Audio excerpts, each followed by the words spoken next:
Hello, good evening, and a very warm welcome to Rangers Radio.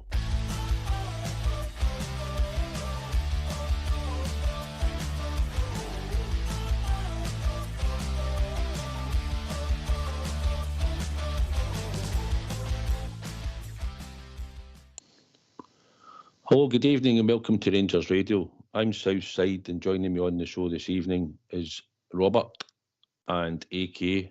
How you doing, guys? Evening Southside, evening AK. Hope you're both well. Good to be on you. Two of yous. Evening Southside, evening Rob, evening to the techie team and everybody that's listening. Aye, can I say a good evening as well to all the troops on YouTube, Facebook who's listening in this evening, and anything else that you're listening in on devices. And hope you enjoy the show tonight. Rob, how are you, pal? I'm alright, mate. I'm good. Just getting back in the routine, getting back in the show as well. It's been a while. I was obviously back on Tuesday night, but Friday night, Dream Team. Back by popular demand, mate, I hear. That's you. Aye. How are you, AK? I'm doing fine, mate. Doing fine. Another week, your work ticked off. Looking forward to the game on Sunday. That's right, you're in the old hospitality with your dad.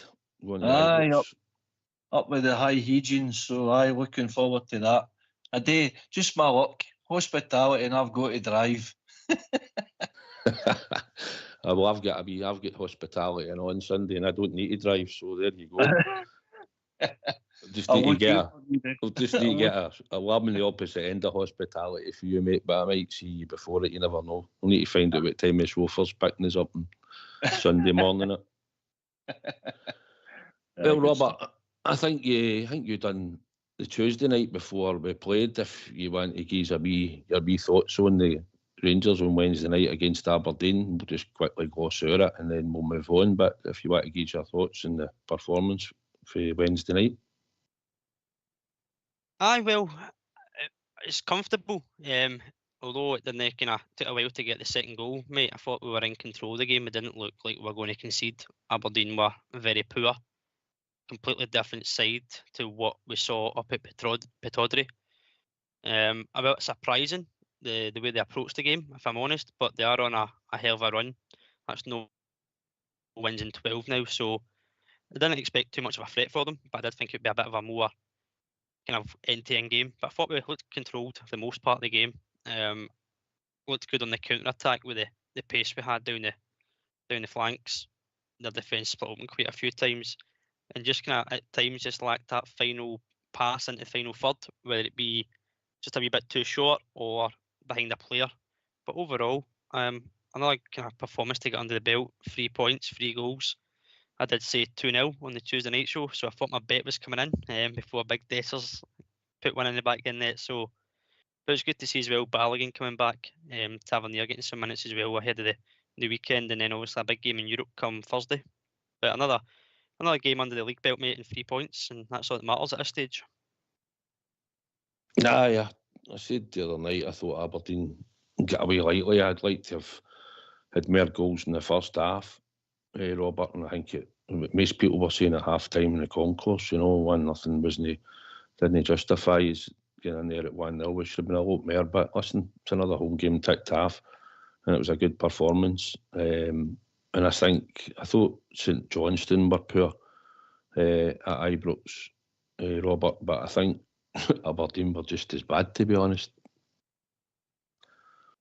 They were, and I agree with what you're saying there, mate. There was, in my opinion, that's 2 games at home where we could have had a lot more goals than what was in the games, and just ate away at the goal difference. I spoke about that on Tuesday night, and again, I think it's just never took the foot off the gas. I don't think we stepped up a gear against St Johnstone. We obviously went back the way in the second half, but against Aberdeen, we didn't really kick on a gear when we probably could have and got the kind of chances turned into goals. But as you say, it's another home game ticked off, puts the league aside for a week, and we've got 2 different competitions coming up with 2 different sets of teams to approach.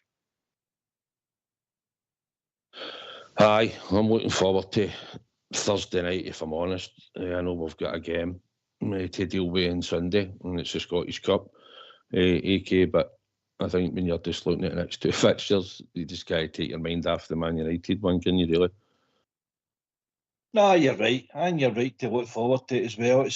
It's a big game for both teams. You know, watched a bit of the Man United game last night, listening to you, and Southampton were ahead of them for a good long spell at Old Trafford, so they've got their problems. But we Diallo hat trick in 12 minutes, he's obviously one to watch. So it's a different proposition which ahead is, but at the moment we've got to be professional and don't look any further ahead than the Fraserburgh game on Sunday.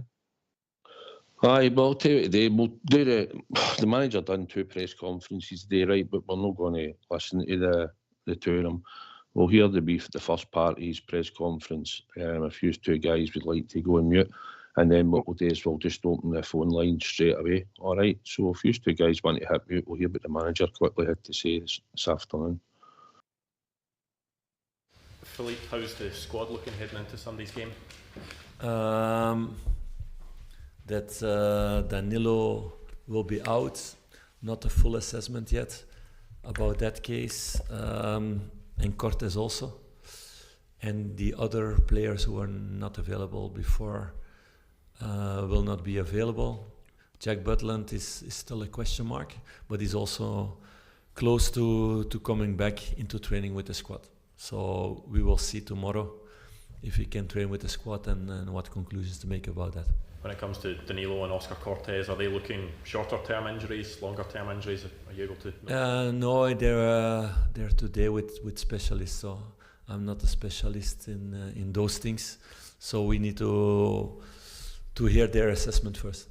Reports this week that Ravi Matondo and Kieran Dowell may be allowed to leave the club this month if they can find other options. Is that something that you're maybe looking to do as you look to change the squad this month? I never speak about individual cases and names in that way because it's always in a transfer window. It's about the right price for every player. That it needs to be a win-win for everybody. So we will see what's going to happen the next couple of weeks. Is that something you feel you need to do this month, though, is maybe move some bodies out before bringing some in, or just at the same time? It's something that will be necessary for the club. Yes, so that's a club decision, and like it were the same decisions in the summer. That's the situation for the moment in the club to do things here. Would you expect there to be any imminent business in terms of ins or outs?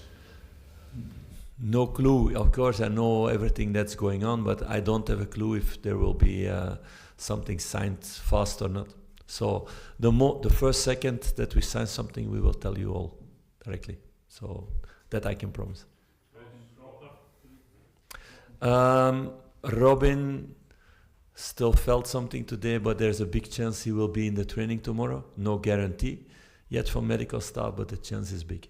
How disappointed are you for Cortes because he can't seem to get any luck at all here? Yeah, I hope it's a short-term thing. It would have been ideal that he got minutes in the weekend and now on Sunday. But it's part of football. It's unlucky. Football is a sport with duels. He's a strong boy. He has strong legs. But sometimes you get hard knocks. So that's part of football. And like you say, he had a lot of bad luck the last couple of months. And disappointing for him because he's somebody with a good mentality who wants to work hard, who's ambitious to make the right steps, who showed also good quality in the first weeks that he was here.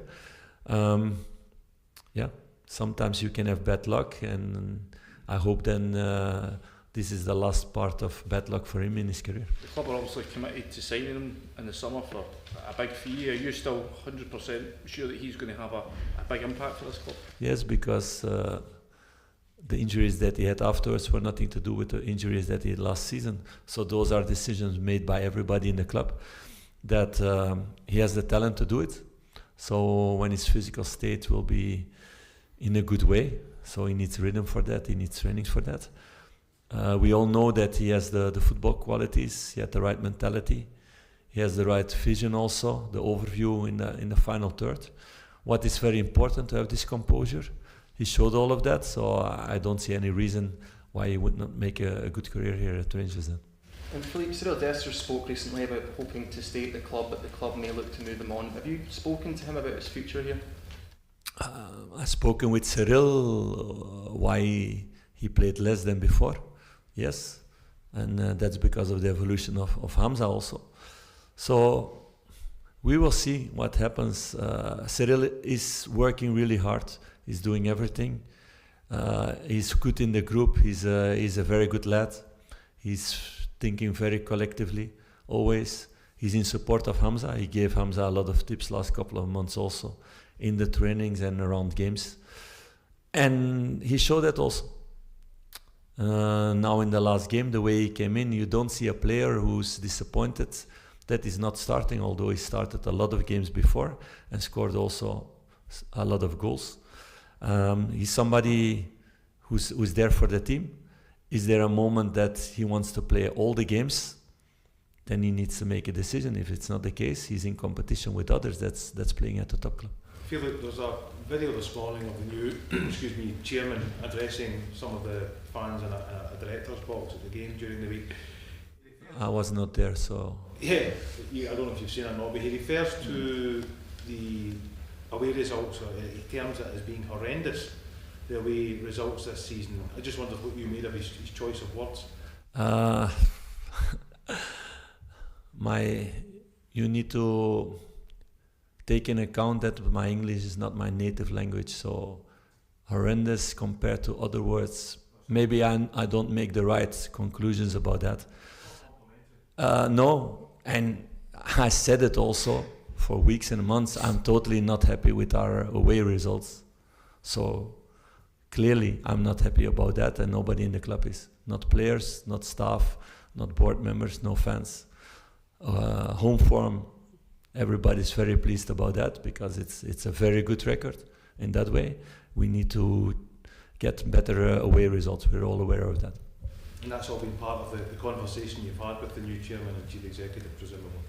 Of course, we talked about a lot of things, and of course also about reasons why it could be that the away results were not in the same way as the home results, and how to change that. The club's undertaking a review of the football department that started this week. Are you having much input into that and the direction it goes? Yeah, I will be one of the people that talk with the people coming in to make the review. It's the main thing. We did also a kind of similar thing with another company last season to change things. So no, it's an important thing to do, to have a view from outside also, and to speak with them about the ideas that they have, the ideas we have, to make things better. It's in a football club because it's a company that did several clubs all over Europe. So it's a good way also to compare things. I did that also the last year, saying things to different people in the club. But a lot of functions, a lot of people are not in the club also anymore. So it's been also a cycle in that way, about speaking with somebody and then with somebody else and with somebody else and with somebody else.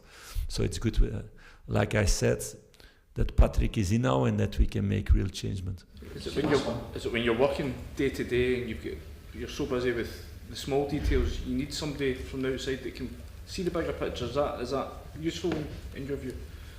It's always useful, but we see also a lot of things, but it's good also to have the ability to compare with other clubs what's been going on and to have other ideas. I think the stupidest thing that you can do in life is to stay in your own tunnel and not to think or to listen other views of other people with experience, with the right experience, not to listen to everybody, but the right people. And out of that, to learn and to evolve. A football club that doesn't evolve decreases because other people are evolving, other clubs are evolving. So it's an important thing. It's not a new thing. In Bruges, this happened every several years, that they made a review from outside. So it's a normal thing to do. Why don't you give us a call on 0141 356 1972. It's your show, it's your platform. Let's hear from you.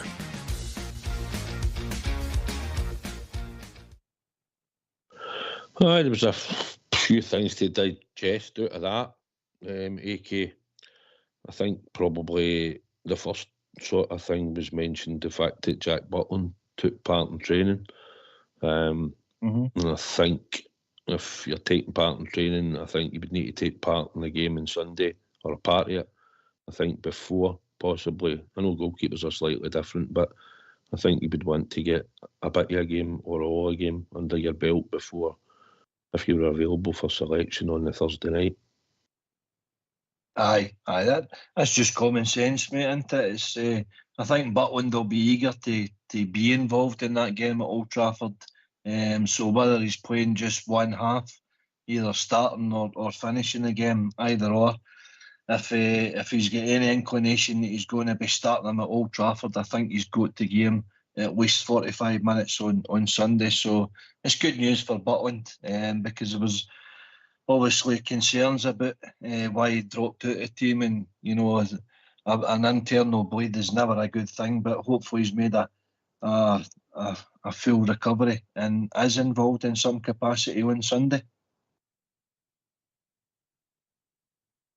Robert, I think that's probably good news for us, because let's be honest, as much as Liam Kelly's done pretty well, you want to sort of get down be your number one goalkeeper, and also the fact he was there, his third choice, and then he couldn't get in there. So I suppose he'd like to get back down there, play that game, and probably, should he be called on, prove that they maybe missed out on something if he has to pull off a few saves for us on the night.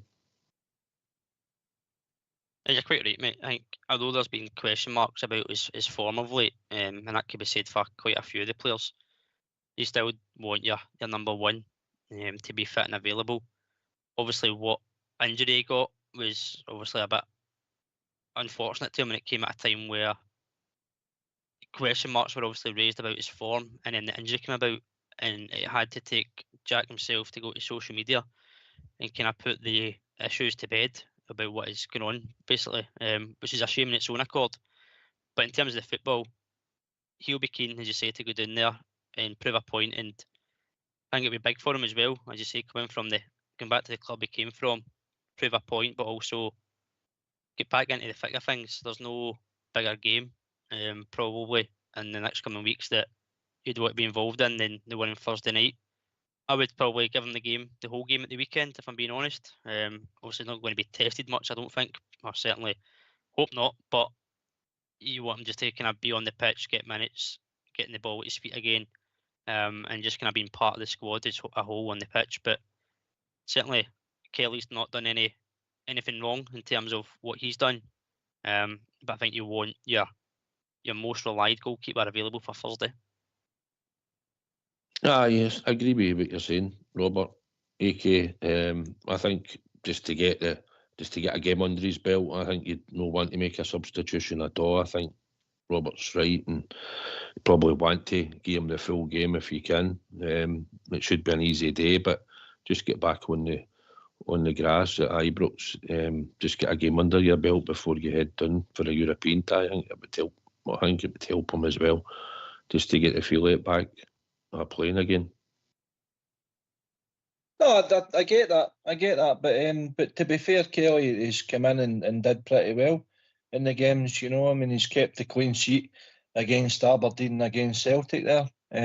So personally, I would start Kelly and give Butland the second half of the game, just to break him in easy a bit. If he gets him the full game, then fair enough, because it'll probably mean that young Munn I'll drop it for the bench as well, but it's been good experience for him being involved in the squad in Butland's absence as well. So no, it's a good situation for the gaffer to have.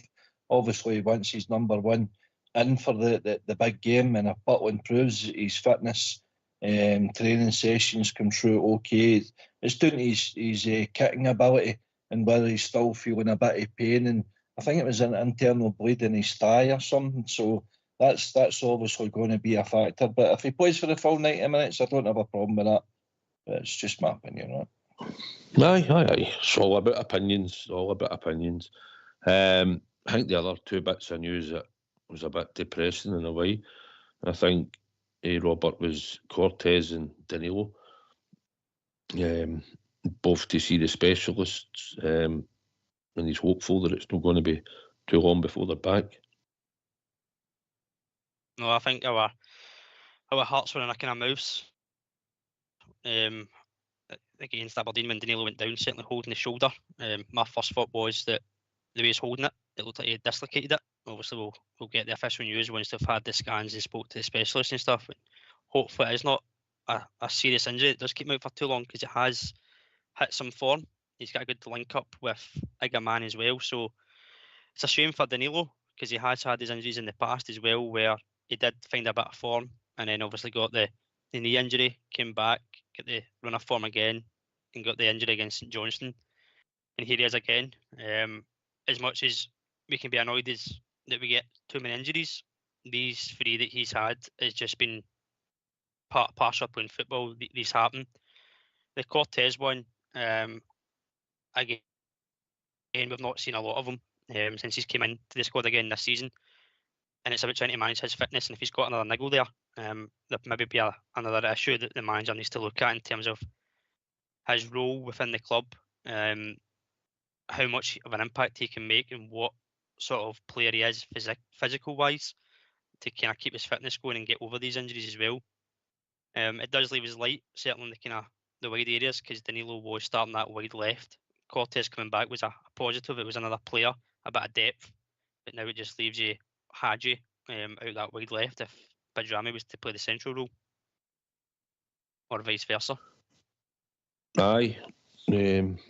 Feel sorry for Cortez because I was hoping that he would get back to some type of fitness. Manager did explain that the injuries that he did take has nothing to do with what he's picked up this year, and it looks like he talked as if once he's back fit, he can get him back to fitness if this is a minor issue. Then he expects him, there'll not be a problem, and he expects to think he's got a big future going forward for the team, AK, and that's what he more or less said along the line of the words. Denis Law, and same, couldn't play on Thursday, but would have been in the team, I believe, on Sunday.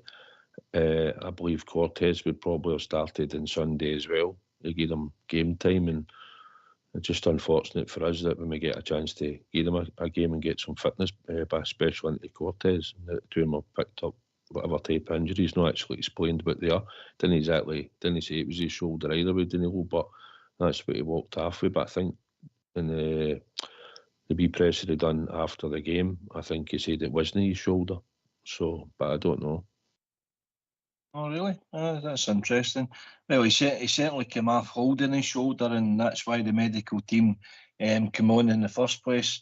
We just hope it's not a dislocated shoulder or even like tendon damage or that there, because that can be painful. But he's just getting no luck at all, and it's a big outlay in money as well when you look at the transfer fee of the two of them. I think Danilo was about 6 million and Cortez were going to be outlaying about 4.5 million. I know you're a big advocate of Cortez, but I'm just, I've got a roof kind of factor on him. He's a good player when he shows, but is he going to show often enough? Because with £10 million is a big outlay for us as a club. So I wish the boys all the best and a speedy recovery to come back into the team as soon as. Aye, well, hopefully. I don't know exactly. He's not explained what Cortez's injury was, but hopefully for the two of them that they'll not be too long out. If it's a couple of weeks each or whatever, then so be it. But I'd like to get them back as quickly as possible to help the team, because that's what we need. We need to keep them in the team and try and get Cortez back fit. I think Cortez in the long run, Robert, I think will do all right if he stays clear of these injuries and they get cleared up and he gets a regular run in the team. I think he's that type of player. He wants to go and take defenders on. He's too fitted. He had pace the first time we seen him. He was quite explosive with pace. And I think coached right and just staying clear of injuries, I think he will be an asset to us on the left-hand side. Take a wee bit of time again for people to believe it and see it, but as long as he can stay clear of injuries, and this is just an issue, like Clement said, nothing related to what he said before, I think he will be an asset. I don't think he'll be a key Roof at all, if I'm honest. I hope so, mate. I hope so. When he first came, obviously last season, it was a bit of a fresh air with the injection of pace and energy he brought, and that's what we were keen to see, especially out in the wide areas. And again, he got that injury down at Kilmarnock, which hampered the rest of his kind of spell with us at that time. The decision was made to bring him back, and obviously, hopefully, as you say, he does get over the injury worries. He's not the first and won't be the last player to have injury worries at our club. And as you say, just hope he gets over it and he can produce what the manager's seen to bring him to the club on a permanent basis, and or another loan with a view, obviously, the permanent, and see if he can kick on and improve our squad going forward. Because it is an area, the wide areas particularly, wide left and right. Obviously, we've got Tierney this season. He's only on a loan, but the two wide areas are probably our big key areas in terms of attacking going forward. A lot of the play comes to them, so you want your best players there, fit and available. And hopefully Cortez, as you say, can prove that he is one of the players to take us forward. Aye, as you said earlier, AK probably with Cortez being out the now, and we've only really got Hadji on the left, and you could move Bizrami out there as well. I think the more it might free up a space, possibly for maybe Lovelace or a Finlay Curtis could play on the left-hand side, tomorrow and Sunday. There's room for one of the two to get a chance. I think the two of them will be, one could start, I think the other one, I think Finlay Curtis might be on the bench. I think he might have put him in there, because a lot of the young boys were actually training. Paul Niesel was training in the video I watched earlier on the day. So it looks like he might be in contention to be around about the first team on Sunday as well, because he's a good technical player. But Finlay Curtis has got a chance. A boy scored over 60 goals in 2 seasons for the wide area on the left-hand side. But I know his contract's up in the summer. So it'll be interesting to see what Rangers actually do with the boy. Are they willing to offer him a contract, or will they think it's maybe they could go and take a chance and get a game elsewhere, maybe more regular? Because I think if Rangers offer him a contract, I think they'll probably put him out on loan, because he'll be too old at some point to play for the 18s. Aye. Well, that might be the carrot to keep him at Ibrox if he is involved in Sunday night. I hope he does. When you're scoring 60 odd goals, no matter what level, you should really be looking, to give him a chance at first team level. And if they adapt the way NCL has, then all the better. So it's an interesting proposition that Clement's got in his hands for Sunday. He's got options here with the academy players, as you say. Lovelace could feature in the team. Personally, I would, because he has featured, was it the Stoya Bucharest game at Ibrox earlier in the season. He was, and he's done well in the past. So it's a good carrot to give the B team players, that they have got that pathway to the first team. And it keeps everybody on their toes. Your Hadji and Bizrami and, Cortez, whoever's playing in the positions. McCausland could come in and possibly, leave out Tierney. But we've got some sort of options here. We just need to go out there with the right attitude and application, as we say every game. It's at Ibrox, so why not? Fraser-Bros, Highland League team, they're not the best of teams, they're not in the best of form. I see they're sitting 9th in the Highland League. They had a good victory to get to this stage. I think they beat Annan in the previous round, so it's a good opportunity for Clement to look at other players in the team and see what sort of strength and depth he's got as a squad. I think for a game like this, in the level that the team that we're playing, Robert, it probably is a good time to try and get a few people that you might not normally get a chance to see. Cortez was one because of injury coming back, but he's got a chance to maybe play a couple of the other boys as well, or have them on the bench. I think you can name 7 subs, or something, but I think you can only use 3 in the Scottish Cup. So that might hamper things as well, but for certain players. But the fact that they'll get to go with the first team and it's a Scottish Cup tie, someone will get the experience for it. Somebody like Paul Miso, who has only had a wee, I think he's come on once as a sub, and I've been about the first team. But for somebody like him, it's not really got into it's only really had limited chance.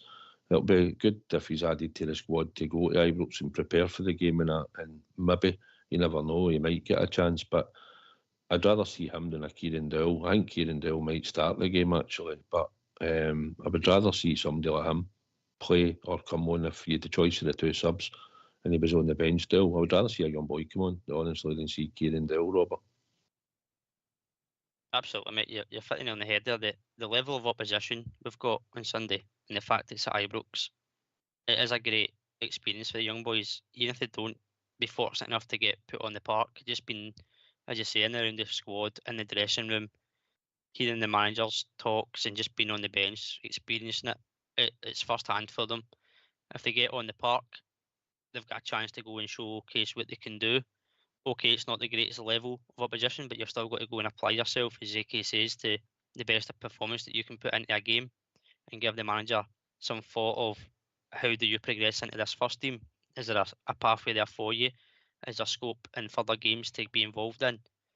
It certainly is a good opportunity to rotate the squad, use some of the youth players, use the players that haven't been getting some minutes, even if you include the likes of Dessers and Ross McCausland in that sense, in terms of minutes of late.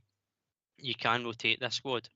But listening to his interview after the game against Aberdeen, he said it wouldn't be too far away from what it was against Aberdeen, so that suggests that he will go strong, but he will have the idea to get minutes into young boys and just have a look at them. There's a few, as you say, Finlay Curtis, Paul Niso, Bailey Rice, who I think could possibly start. He's obviously been mentioned a few times in the past weeks. So it'll be good to see the lads get the game time if they can, but if not, the experience is first key as well.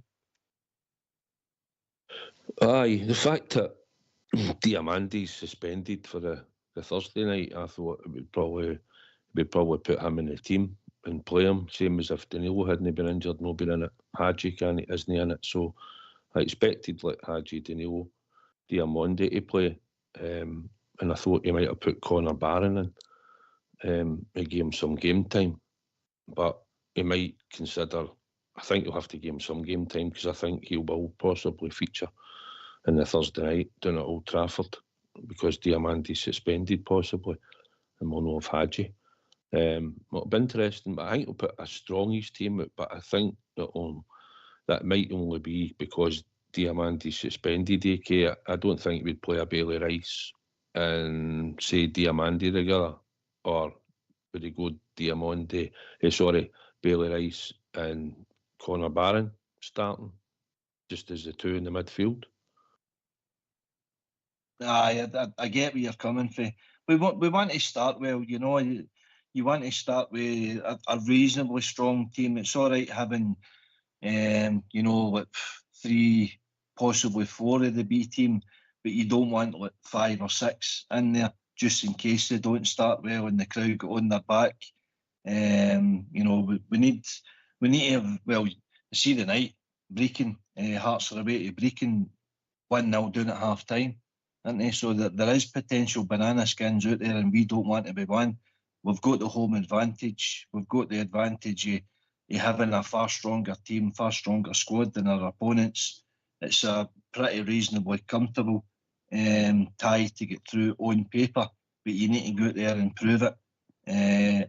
I would probably start as strong as we can without over-risking too many of our kind of first teamers, and just be clever about it. He's obviously going to keep in mind who's going to be available, who's in the peripheries of the squad, and things like that. So I would go reasonably strong, hopefully get 2, 3, 4 goals up, and then maybe, but we've only got the 3 subs, and that's where I didn't know that rule, but that I would probably start Butland then in that case, because you're not going to waste a sub and a goalkeeper for me there. Aye, because depending on, I think he'll probably weigh it up, Robert, because determine somebody like Sterling's fitness. I thought he might have possibly played a wee bit of a part game on Sunday, but it doesn't look like it. So Tav, I think, would probably come in on Sunday. It's whether does he play the full 90 minutes. And even if he did, you'd think you shouldn't really be able to exert yourself too much in the game. I think we'll have control of most of the game. We'll probably be playing up in their half for most of the game. But I suppose you'll have to look at who he starts if they're coming, because he's coming back for injury. If he starts somebody like Balogun and doesn't risk proper and keeps Enciala in place, or does he put proper back in? Should he think he's fit enough? He said he'll train Saturday. Does he risk him and play him, or do you just go with Balogun and then probably take him off as well, because you don't want him playing too long either, because you know his fitness, coming back for fitness as well. So we've got concerns that you'll have to make decisions with, isn't he?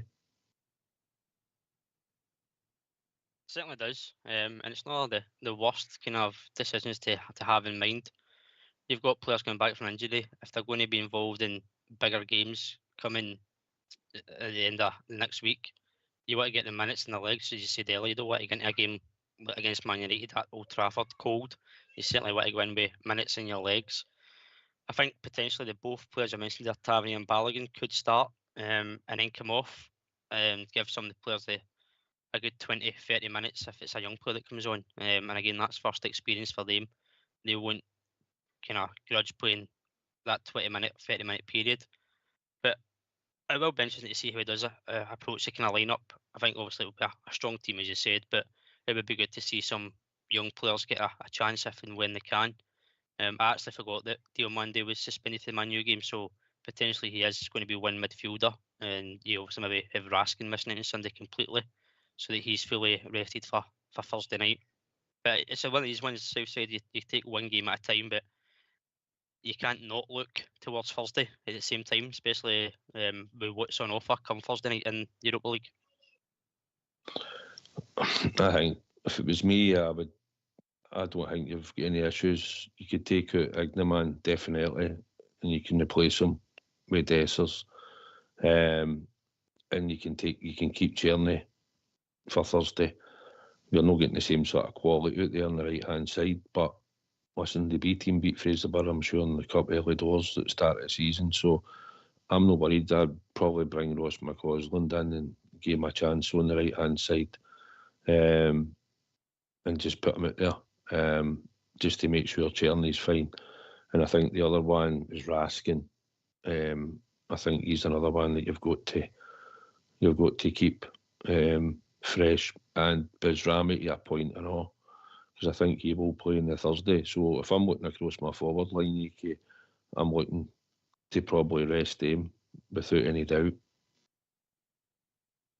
Aye, I'd agree with you there, pal. I mean, you can afford maybe to give them minutes if and when you need them, but as you say, if you've got the likes of Finlay Curtis on the bench here and Bailey Rice on the bench, I think he should be giving the boys minutes, at least minutes if he's not starting them, just to integrate them into the first team environment. It's just been clever. It's just been clever. Obviously, with one eye on the games ahead that we've got, but obviously putting this game to bed as early as we can. Well, Fox says we play our strongest team and we batter them with as many goals as possible and entertain the crowd. I get that. And I don't disagree with it. I'd like to think no matter what team we put out there, it should be good enough to get 3 or 4 goals, I would expect, on the day, regardless. Robert Lovelace probably come into contention as well, somebody that could, but I think if we'd had more subs in the competition, I think we might have seen an extra 1 or 2 of them, but I think he'll be in the squad. And you never know, he might even start on the left-hand side. You don't know, but I think you've got to go with certainly Dessers starting. I think you would have to play him up front as your number 9. Hadji definitely plays, and probably Bizrami to a point. I would probably put him in if I had to. But apart from that, I think the midfield, you can play about a wee bit with and let's say you can still keep Diamandi in your team if you wanted. So that should be strong enough, and then it's just about picking a centre back. I think left back will be Ridvan, and I think I would try and rest Jeff Diano, if I'm honest. Nah, I'm yourself on that one, pal. I would have Yilmaz back at the natural left back. Keep Yefty for Thursday night. The back line, I'd probably start with Balogun and Ciala. Obviously, Proper got a knock the other night as well, so we don't know how fully fit he is until he trains tomorrow. And then Tav on the right. It's a kind of natural looking back four, if you want to say that they're on their natural positions. There's no somebody covering, get some goals, and then, as you say, make the subs.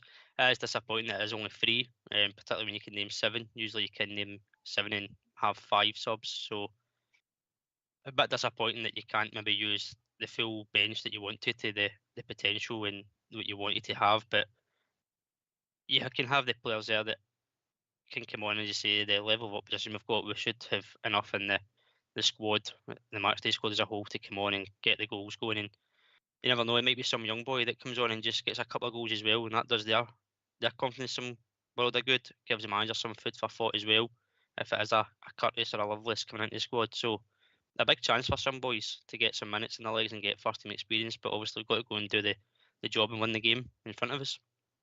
I think the fitness levels will tell as well. And sometimes you get teams that come down and you have one of the days where you're creating but you're just not scoring. Their goalie makes a couple of saves. I think if we don't get an early goal, I'm not going to be too worried. I think as the game goes on anyway, I think we do the passing right, we keep the tempo up.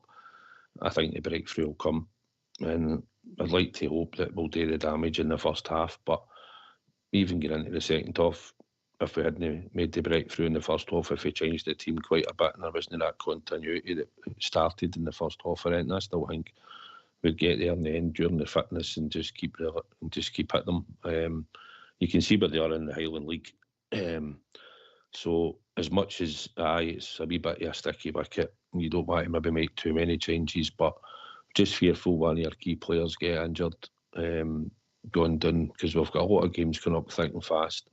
We want to make sure we get into the next round of the Cup, of course we do, but I think there's room to make at least 4 or 5 changes, and it shouldn't really make a big difference to the team, AK. No, I agree with all that, pal.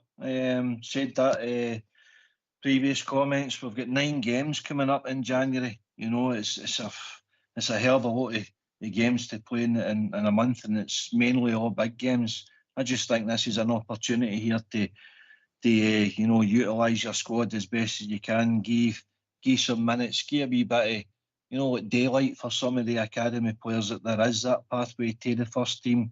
Let's come on see them. It lets the Ibrox crowd see them, what we've got in our hands there, because obviously Ciala's coming in to the team and acquitted himself well. McCausland came in last year, acquitted himself well. We'd be keen to see the likes of Bailey Rice get some sort of opportunity, and obviously Barron played well at the start of the season as well. So I think it'll be a strong enough team, mate, to get by, because we don't want to risk our place in the next round. That's for sure. But we should have a strong enough squad to get by a team that's 9th in the Highland League. That would be right up there with Bury Rangers if we didn't. Right, when they off. Aye, it's like anything. It's the young Ciala. I think if you looked at the first game he played for us, when you think back to when he made his appearance down in Birmingham, and then you seen what he come on against Dundee, started up at Dundee, which I thought was a sort of harder game for him, because they were more long throw-ins and set pieces, and that Simon Murray is not a bad player, chased him down and he puts a lot of hard work in, and I thought he'd be more tested at Dundee than he would be at Ibrox, but it was a massive step up for the B team, the first team, and I think he's acquitted himself well. The only thing that frustrates me is, Robert, happened with Patterson. He flung in because Tav had injured. He'd come back after the COVID thing and all that, and he come back into the team, scored in Europe, had the run of games, but he was flung in due to necessity. The same as NCL has been flung in due to necessity. Same as McCausland at the time and Lovelace at St Mirren get flung in out of necessity, and yet you're asked every time, are they ready to make the step up, and the coaching staff say no, they're not ready, and yet they come in, and you can see Enciala, although he's raw and he's got a lot to learn, and he's not really been tested very much, but he's looked as if he's been a wee bit more comfortable in the games, and you can only judge by what you see when you're watching them. But if they let you down, fine, they're a young boy. I'd rather a young boy let us down the odd time than somebody we're paying a few quid for, and he does it repeatedly, you know. But it's good to see that he's got his chance for a wee while, and it's how we develop him after that, to maybe make him a first team member at the start of next season in the squad. That's what I'm thinking. Does he deserve to just get into the first team squad and stay there for next season onwards and try and compete as maybe a third or fourth choice centre back? I said it on Tuesday night, mate, that the games he's played, he's not been overly tested too much. Obviously Dundee was a bit of a more physical game for him than it was when he first played, but from what we've seen, as you said, he looks a promising player, looks comfortable and confident. And I did say again on Tuesday about the gap between the B team and the first team, and the only way you're going to get the experience to see if you're good enough is getting the game time. If you make a mistake, as you say, you learn from it. That's how you become a better player. If you make a mistake, you get over it, and it's how you react. And you just go into the next game, get it out of your system. You make the same mistake twice, then again, you can use he's a young boy, he's just turned 21. It would be good to see him stay in the squad. Again, it's a natural left-footed player on that left centre-back, so you've got a natural left footer in a natural position rather than having a right footer there. So that's more comfortable looking as us watching the game. It would be pleasing to see him kind of cement a place down. Obviously, we've got Suter still injured, Balogun, Proper, and Enciala's kind of the ones we've got now available to us. If he does get a run in the team now, I don't think he'll do himself any harm in trying to push for a position or a starting jersey going forward, but it depends on who we bring in as well. Obviously, we've got the transfer window open just now. Still not a lot of movement going forward, but we've still got time. And then over the summer, is it an area that Clement wants to address in centre-back? But it's up to Enciala to show that he can do it. He came from AC Milan, of course, and it's not bad when you've got Maldini wanting you to stay at AC Milan. You must have something about you, and hopefully you can show it to our club and progress and kick on as a potential good player at centre-half, which, again, it's a position we've lacked a lot of quality in over the past seasons. And a young boy, as you say, doing it in enjoyment, he does have it, getting the minutes over an overpriced centre-back, I'd have any day of the week as well. Aye, as much as I don't think he'll stay in the team just because we need experienced players, but the fact that he's getting a chance now and getting a chance to see him, and a lot of people haven't seen him playing for the B team or that have managed to get along to see him, they're getting a chance to see him in the first team. I think his game against Aberdeen, he looked a lot more assured. I think his passing was a lot better. He's got the right stature and physique, but it'll not do him any harm. It's good to get the exposure, and I wish we would do it with some of the other boys that we've had the chance with that are still signed with, and one or two we've just loaned out. I wish sometimes we'd have done that with them, and just to see them and put a bit of trust in them. It's about trying to trust them, innit? Aye, definitely. I mean, if you're young Robbie Fraser, you're actually kicking yourself, because this is the opportunity where he could have been included in the squad to get a game. I know Yefty and wee Yilmaz that's their role, and you've got a Turkish international and a Brazilian there that's hit the ground running. It's a hard area for the young man to come into the team. So him going out to Livingston, I think it was, that'll be a good move for him. You know, championship up against proper men. You know, robust. He needs to build himself up to be able to acquit himself to that level. Cole McKinnon, opportunity there as well, but it didn't really materialise for him as well. But he's away to Ayr United again, championship level. So hopefully he'll learn and adapt for his role. But it's just these boys are kicking their heels that much now, you know, and they're probably a wee bit kind of down in the dumps because they're not getting their opportunity. and they see that the team is struggling for results, particularly away from home. But it's just the environment that they're going into Southside, as you well know. The Rangers crowd, it's all right for a lot of supporters to say, "I give the boy a chance." That's until they start making mistakes, and then the crowd will be on their backs. We all say we won't, but we will. But it's convenient to blame the managers for no giving them a chance, because that Rangers support that we've got, they're, you know, it's sink or swim, and it doesn't matter who you are. Whether it's a young boy coming for the academy, you see the way they've turned on McCausland sometimes. But even the likes of experienced players, Ronald de Boer and that, Barry Ferguson saying to him, a guy that's been European finals, Champions League, World Cups, you don't impress that crowd in 10 minutes, they'll be on your case. That's just the way we are. You know, we're a tough support. We know they're a tough support, but it's up to the players to embrace the challenge ahead. Some players do, some players don't. But until we see them out there, we don't know what we've got to get off them. So there is opportunities there. It's up to the young men to grab it. Aye, and someone over there, you mentioned Robbie Fraser, and we've spoken about him before. He's been there that long. He's due a testimonial, you know. He's been there for 14 years at Rangers, and he's went on to Livingston. And you'd like to think that should probably we get maybe move Ridvan on in the summer, and you've still got Yefty there. You'd like to think that when Robbie Fraser comes back, then he goes in to be back up to Yefty. And there should be times when we should be able to play Robbie Fraser, should he come back to Rangers and be back in the squad. When we're playing teams like St Johnstone, St Mirren, Dundee and at Ibrox, we should be able to play a Robbie Fraser and give him the game time and see if we can bring him on. He's been there that long, he's a blue nose. Hopefully he'll get done and do well at Livingston.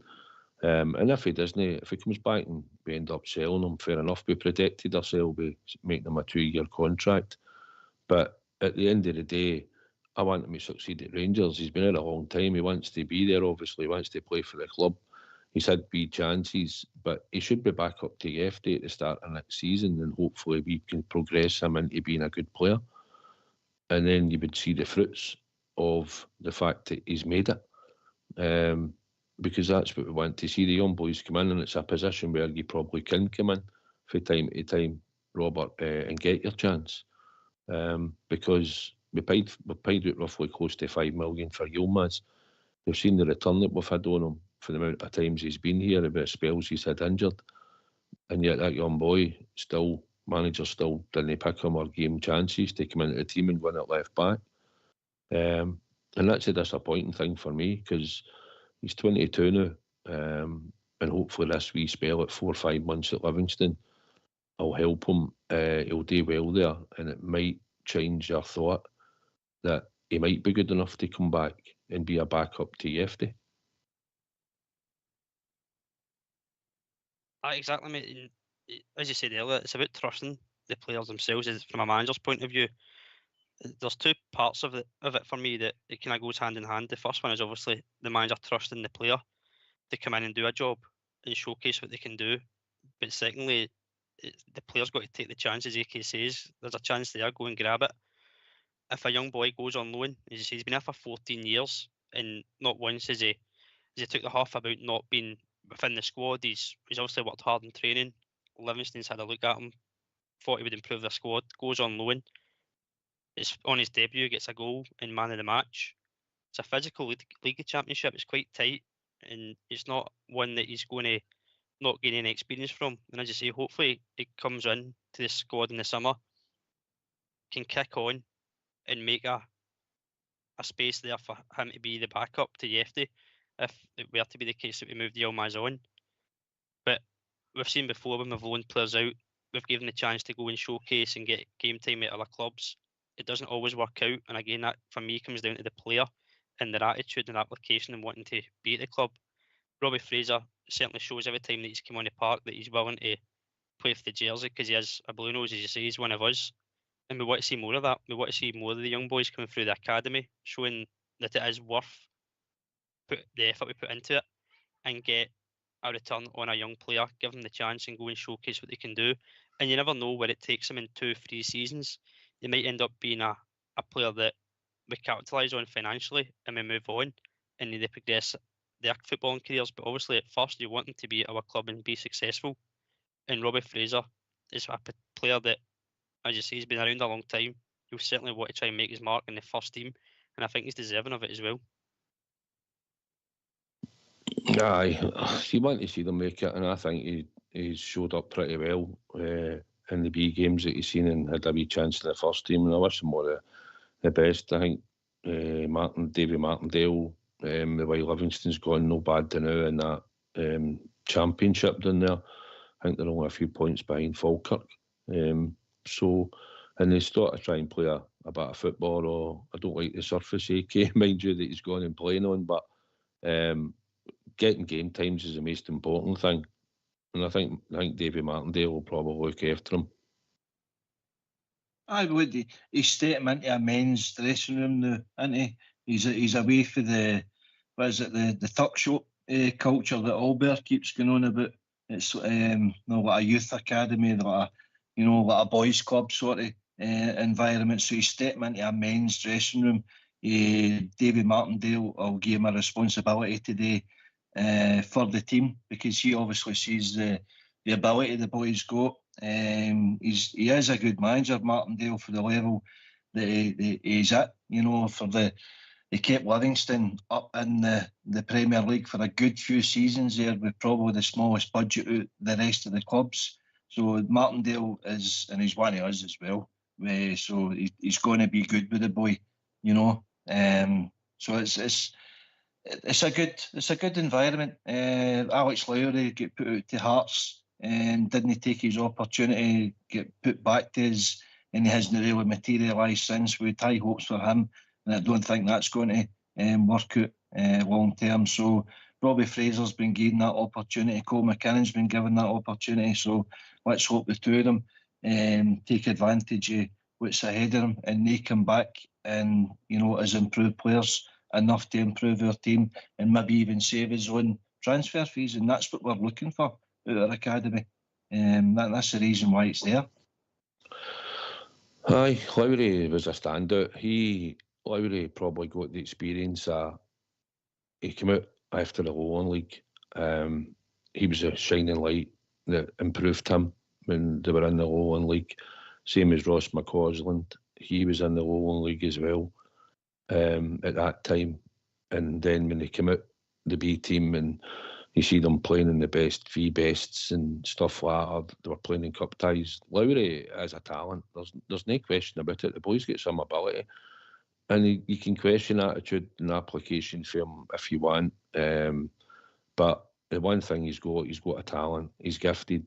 And it just depends on how you get him himself. I don't know how he has to deal with for the backroom team and that, but he will leave probably in the summer when his contract's up. And I do believe some club will take him because he has got talent, and he was a standout in the B team. And that's the difference when you're standing out at that, and then it's where do you make the next move. Some might argue that the standouts that we've had, like a Billy Gilmore or the boy went to Aston Villa, his name will come back to me, Rory Wilson, wasn't it? Rory Wilson. Obviously, clubs in England and that seen him at this time wee bit at a younger level, and they were standouts, and they decided to take them. But for me, Alex Lowry is a really intelligent football player, with all the ability, and somebody at some point will get that talent out of him. So on that note, if you two guys would like to get yourself in mute, work's got that time, we're going to have a tune.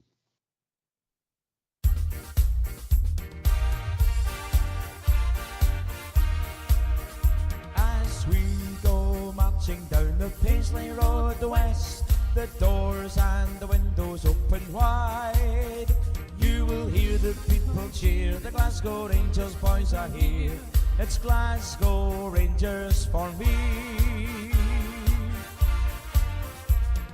Blue is the colour, football is the game. We're all together, Glasgow Rangers is our name. For we are the best team in all Scotland, and Glasgow Rangers is our name. So bring on the Celtic, your Hibs and Aberdeen, your Dundee United, we're the best you've ever seen. We play hand on heart, God save the Queen. It's Glasgow Rangers for me. As we go marching down the Paisley Road West, the doors and the windows open wide, you will hear the people cheer, the Glasgow Rangers boys are here. It's Glasgow Rangers for me. Blue is the colour, football is the game. We're all together, Glasgow Rangers is our name. For we are the best team in all Scotland, and Glasgow Rangers is our name. So bring on the Celtic, your Hibs and Aberdeen, your Dundee United, we're the best you've ever seen. We play hand on heart, God save the Queen. It's Glasgow Rangers for me. It's Glasgow Rangers for me. It's Glasgow Rangers for me.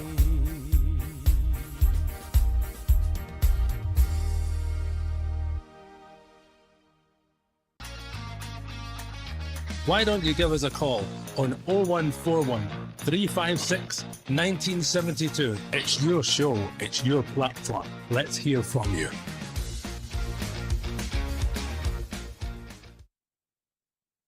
Like that wee tune, AK? It's a wee foot tapper there. I am sure there are plenty of listeners were tapping their feet away. I think Rab on the YouTube lobby, I think he likes it. It's a good wee tune, that one. I was going to say it, just obviously I think the news broke tonight. The sad news that Denis Law passed away. I think you've probably seen it, AK, the lawman. Some career he had throughout his time playing football in Italy as well. Scored a load of goals for Manchester United, 237 goals in 404 games. He's also the only Scottish player ever to win the Ballon d'Or award. He was some player in his day, wasn't he? Obviously before my time, but I've seen footage of him. The Man United, Bobby Charlton, him and George Best. That's all three of them away now, unfortunately. But he was some player. Denis Law, I believe he was a good blue nose as well, but unfortunately never really managed to get himself to the club. I think he went down to England quite early in his career. Huddersfield kind of springs to mind before he went on to Old Trafford, and obviously he stint in Italy and Torino. But he was a fantastic player, fantastic striker, and rest in peace. I'm sure your dad will be able to talk favourably about Denis Law. I think you heard the news as well, Robert, eh? Aye, obviously I wasn't around at the time he was playing his game, but certainly you see the footage every time you watch kind of Scotland documentaries and stuff like that, the tournaments he played in. Certainly looked a very technically gifted footballer, and as you say, won the Ballon d'Or, only Scotsman to do it. So that just shows you how good he was at a time where you had a lot of good players about the world. So such a sad loss to Scottish football as a whole, and obviously thoughts and prayers of his family at this time. No, well, he had held the record for a while for Scotland in appearances and goals, 30 goals and 55 appearances and that. Played at World Cups and never really seen him play myself, if I'm honest. Seen highlights later on in the late 70s, but by all accounts, most people ever talked about him. That's funny thing is, Dennis Bergkamp, that's how he got called Dennis. His dad said the greatest football player I'd ever seen was Denis Law, and that's why he called him Dennis Bergkamp, AK. And here was me thinking he was just a fan of the Beano, Dennis the Menace. But I didn't know that. But he's not a bad role model to lead off. Bergkamp is some player himself, but Denis Law, famously relegated, Man United playing for Man City as well, didn't celebrate. There seems to be a lot of that going on now, doesn't it? People scoring goals and no celebrating. It was only Andy Halley that got slaughtered for that. Saying nothing. Well, I seen him getting sent off at Morton, I think it was. Was it Morton, I think, we were playing down there? Aye, right. First saluting his pal. And they get sent off. But I was surprised at that, Robert. The guy had no affiliation to them whatsoever. But didn't want to celebrate. And yet he wanted to celebrate saving a bogging out for a corner kick against us the week before. But hey ho. Sorry, mate, I missed the tail end of that. Who was that? The boy Donnelly at Dundee. Oh, I seen the videos after the game. The wee fist pump and stuff, and it just shows you they're out there, they're in the game, and to give people results and points in it. Oh, by the way, I just need to hang me. I've just had a notification from my big mate, Robert, for the drum. You know who I'm talking about. He says to watch out in the post. You'll be getting a wee letter sent to you because you've used the trademark name of Dream Team tonight or something. He wasn't too tough, so you're getting a letter in the post, he says. You get the copyright. Nah, we'll get the copyrights for that, you know. Sorry, mate. I'll send a couple of pies up your ways. I'm fine. Don't worry. You can let them know. If that passes, then all right. Well, I suppose that will do. But aye, at the end of the day, as we were talking about, we're trying to build players into the club. And I think as we look at some of the boys, I think we've spoken on it before, Leon King's no progressed. Another player that I think the position hampers him, but a player that we've let stagnate. I think we've let Cole McKinnon stagnate as well. And I think we're doing the same to Robbie Fraser until now we've got him out on loan. I think we've done the same to Lowry to a point. The fact that we try Hearts, but we could have been trying to get him out on loan after that, considering since he's come back for Hearts, the amount of time that he's been with us, and he's not progressed. So, and Adam Devine's another one who went to Motherwell for a wee bit of time and has now come back. And I think his contract's up. I think his contract's up with Cole McKinnon's at the end of the season. So Aaron Lyle we let walk out the door as well. Went to Airdrie for a period of time and is now signed by Morton to get game time.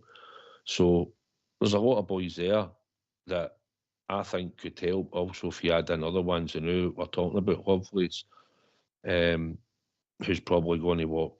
Archie Stevens hasn't really had the chance.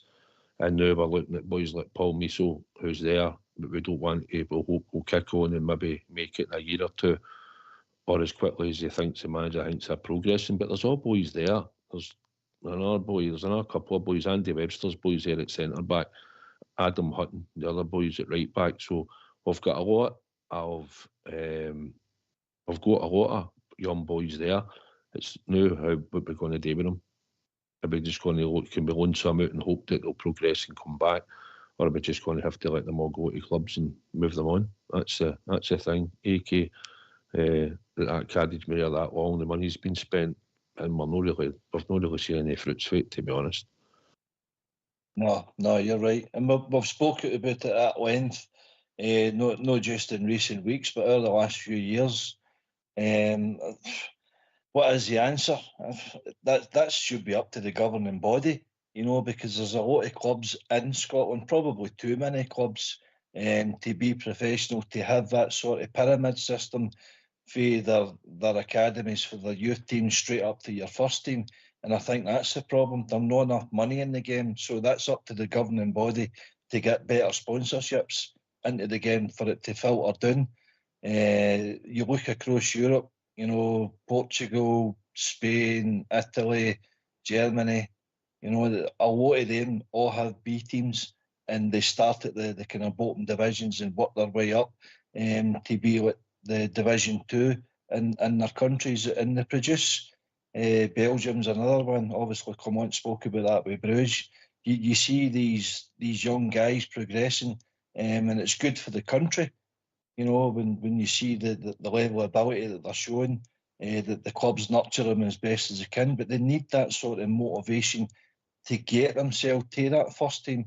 As you've said there many times, with Robbie McCrory, Ross McCrory, Lewis Mayo, and we've still got Leon King and Alex Lowry, and you named umpteen there, mate, that could possibly come up and strengthen us, but we're just at that quandary where we need to be winning every single game. That's where the club or the support see the club as doing, and it's hard for the youngsters to break into that sort of environment. We haven't won every single game, so people will say, well, surely there's spaces there for the boys, but then the boys come into the team. McCausland, for example, last year acquitted himself well, and then all of a sudden he drops out it on the back of a couple of poor performances. So it's a lot of money, a lot of investment for the club. I think Aberdeen released figures that they're putting 2 million into their academy. Well, if they're putting 2 million, we must be putting 5 or 6 into ours.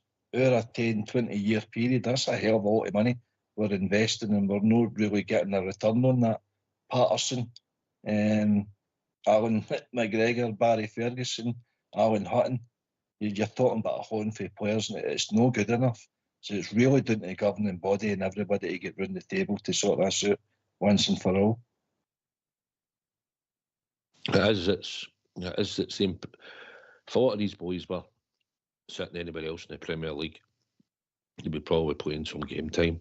Easily they'd be playing game time because the pressure's not on you. If Robbie Fraser was at St Johnstone, he'd probably be getting a game at left back. Just using them as a example. They would be getting game time, and then we would probably see something in them. And see, my argument is, if we go for this boy Lyle Cameron, I've watched him, and he looks not a bad wee player, no physical enough for me. Just looks like a Ross McCausland. He'll be in the midfield. He's no much bigger than Conor Barron, but he's supposed to be technically a good wee player in that. But I just if we go for him and we sign him, fine. He's got a good run of games under his belt at Dundee. But my argument would be, is somebody like Cole McKinnon, could he not have been as good as him if he'd had a run of games in our team? The only difference is, it's like you say, the minute we get a draw like away from him and we've got a young boy in the team and we're trying to bring him through, it's not good enough. You've got to keep winning. So he has to come into that environment, and it's all right to be good. Maybe the first game you play, Robert, but after that, as you've seen, like Ross McCausland's getting, Ross McCausland's been absolutely slaughtered at time for the support, and sometimes rightly so. But at the end of the day, you've got to give them a chance. You've got to try and coach them. You've got to try and give them game time. It's the only way they're going to get better, and the only way you're going to get to see them. It's down to us to develop the player. They'll have a bit of talent in there, and they'll have a will. Most of the boys I spoke about are all blue noses. They've all came to the club because they're Rangers supporters. So they will give you that extra bit of effort and all, but they're not going to go out there and try and be bad. It's just getting used to the environment and getting the trust in a manager. And so far, a lot of your managers before them haven't trusted in him really to come in and have a sustained period apart from McCausland, and now he's finding it really hard to get back in. Absolutely, mate. Myself, Bridge and GB spoke on Tuesday night about the Lyle Cameron transfer rumour that's going about. And my question to them was, if we are going for this boy who is similar ages to some players we have in the academy that are playing B-team football, are we now saying that this guy is a better option than what we've got in our youth system? And that shouldn't be the case. It should be a case of, if we are identifying an area that we want to strengthen with a young player, we should be looking at our own academy first of all before going to other clubs. Now, I'm not saying that he's a bad player and he doesn't deserve a move and anything at all. If he comes to the club, then great for us. It's another young Scottish player in the door, which we've asked for a number of seasons. But it does pose a question of, what are we doing? Are we doing enough in the academy? And as you've said there, the amount of players we've moved on or let go, but we're certainly not. You're absolutely right. It is down to us to develop these players, and if we can't get them the first team experience, we need to be looking at loan moves for them, but to the right club in the right leagues. It's fine just putting them out on loan to try and get some experience, but they need to be able to be getting the experience in terms of minutes in a competitive league. As AK said earlier on, a man's dressing room, they need to be in a kind of physical league with games in order to get that. Aye, the day when probably the loan market is the way to go. We should be trying to flood some of your players out there, and hopefully someone will be in demand now that maybe some clubs will look at them and maybe want to loan them, even for the next 4 or 5 months left of the season. Try and get some out and get first team experience. Well, if you two guys would like to hit mute for a minute, it's time for the Super 6 for this weekend.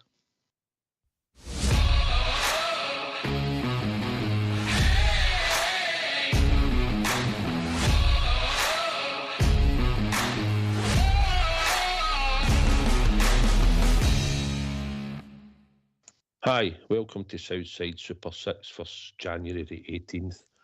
My first selection this weekend is Fulham to beat Leicester away from home. Second selection is West Ham to beat Crystal Palace. Third selection is Sheffield United to beat Norwich. The fourth selection is Wycombe to beat Mansfield away from home. The fifth selection is Walsall to beat MK Dons. And the sixth selection is Birmingham to beat Exeter. If you take all six, it pays 49.5 to win.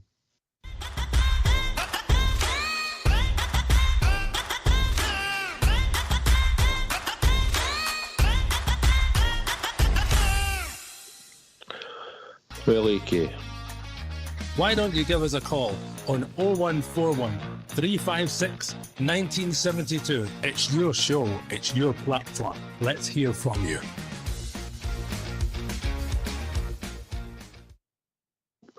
Like the odds, AK? I like the odds. Aye, that'll do me, mate. That'll be another tenner going to the wind. Good luck, pal. Well, saved yourself last week, didn't you? Aye, that's true. Could be doing me that this week every week. Maybe West Ham, I think, might be dodgy, Robert, but thought I'd go for a new manager bounce for the second game now. Nah, you've got to go with it, mate. It seems to be a trend where a new manager comes in, they get results somehow, even though it's the same group of players. Always amazes me that. Because that's what we have. That's what it is. Aye, I know. Well, that's how I said second game. But aye, it's the same when players come back against their old clubs, isn't it? And usually score. It's one of the things where you get a new manager bounce for a few weeks, as we've seen at many a club over the year.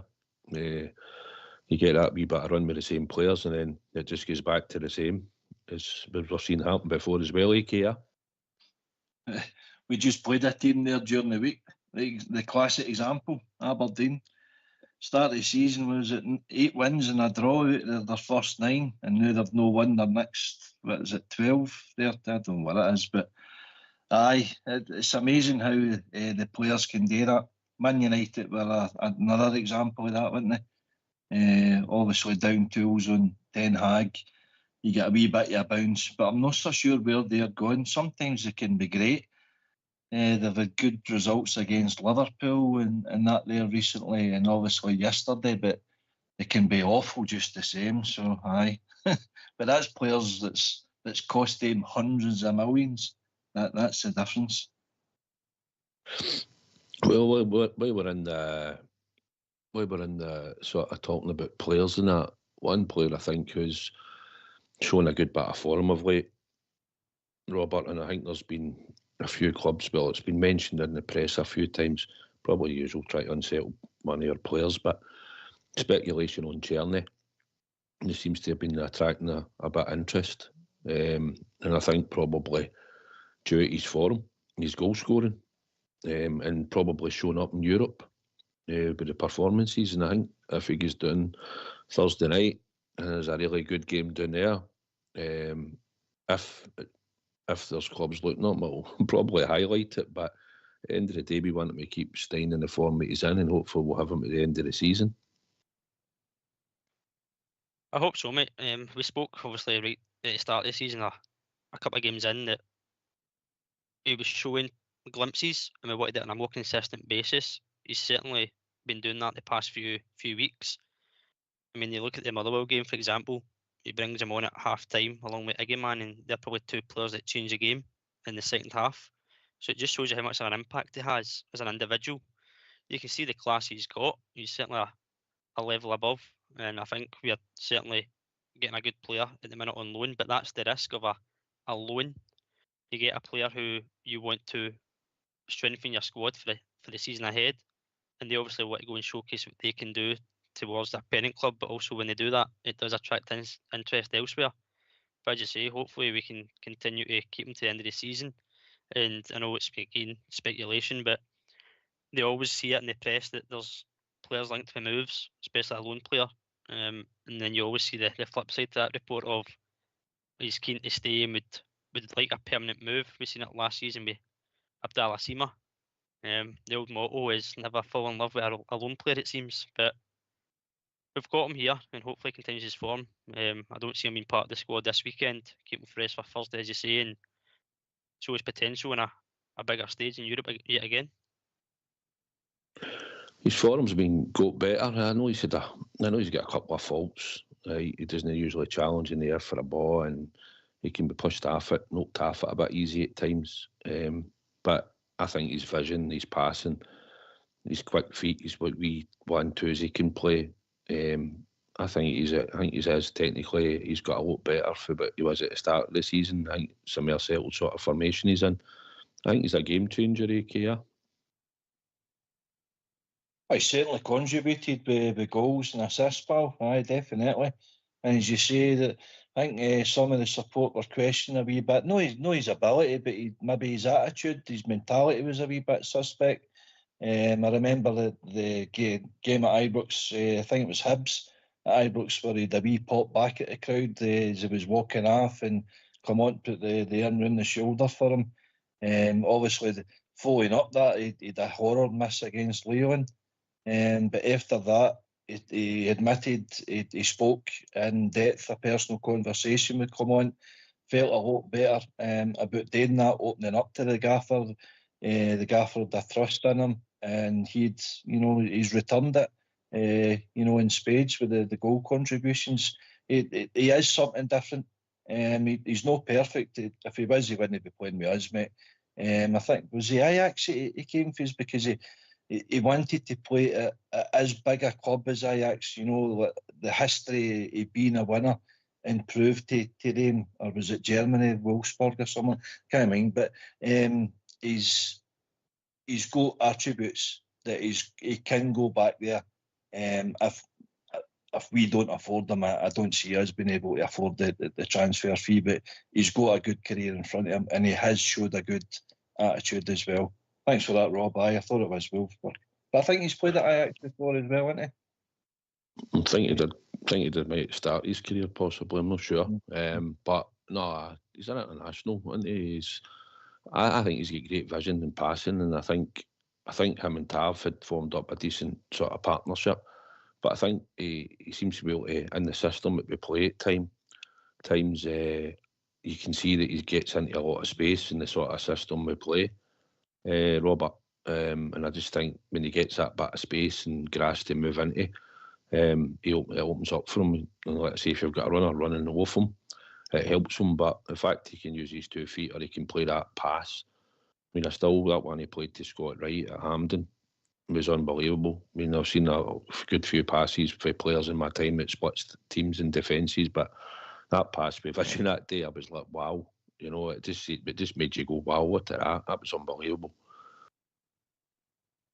He's certainly got the ability to use the both feet and the skill he's got. As you say, he likes to find the space. I actually texted GB during the Aberdeen game and said that his movement was unreal, because though he was playing wide right, he was always coming inside, and then at times he was out on the left, running in behind. And suddenly you're starting to see that players are noticing his runs he makes as well. You look at the St Johnstone game, the ball for Danilo through the defence, it's on a plate for him, and he puts it away perfectly as well. So he's contributing a lot more than what he was at the start of the season. And again, that comes with probably consistent playing. Certainly doesn't look tired either, if you're asking me, Southside. I think it comes as well, AK, the fact that we've introduced football players in beside him. You've got Ignaman who's come into the team. You've got Danilo who's been in and out the team who can link to play. You've got Hadji and Bezrami. Has that probably made the difference to him or not? That it's made him become a better player, and they can play 1-2s and it's just better quality up front in the front four. Aye, oh, definitely. You played at a decent level yourself. I mean, you're playing with guys in the same wavelength as you. They read the runs, they know the runs you should be making and where you should be. I think Hadji coming into the team has been massive for not just the front end, but even the midfield. I think Diamandi's starting to grow into his role. I think Raskin is a big one as well. There's a lot of contributing factors for midfield going forward. You think about it at the start of the season, our defence wasn't really a problem because they were all available. But obviously the weight of the shoulders was on Dessers for a lot of the games, and we weren't scoring a hell of a lot. It was just basically Lawrence and Dessers that was scoring their goals. We were finding it hard early doors to kind of break through teams. Now it's the other end of the scale because of the injuries that's caught up with us. We've lost our first choice keeper, our first choice right back, our centre half pair has been decimated. We're now forced to play a left back at right back. It's all the things that's come into play.